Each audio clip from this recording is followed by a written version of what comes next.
ho tâm dòng lệ ai hui tâm diêu về Christa chun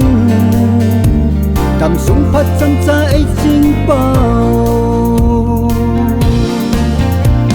mi hết thứ con ho lo hin sa và thiên ai tâm na hin khô ho pakaya con bầu ai con soi cắm chân ai vui điêu thì bằng lòng này luôn này Christa ấy chân ta về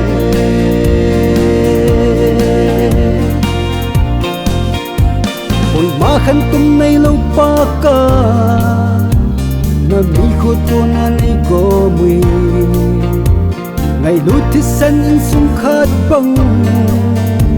ai làm cái tiêu Christa nang bồ Thứ con ho lo hin sa và thiên ai tâm na hin khô ho pakaya con bầu ai con soi cắm chân ai vui điêu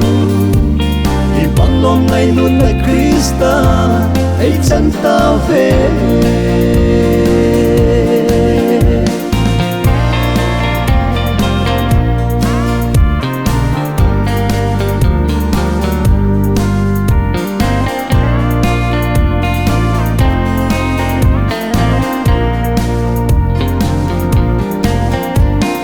ta thân ti dinh y hiu về y hiu khô dâu siêu pakaya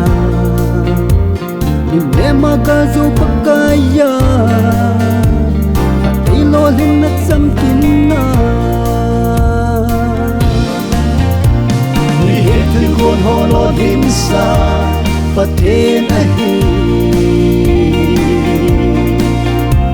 tâm na hin khô ho pakaya con bầu ai con soi cắm chân ai vui điêu thì bằng lòng này luôn là Christa ấy chân ta về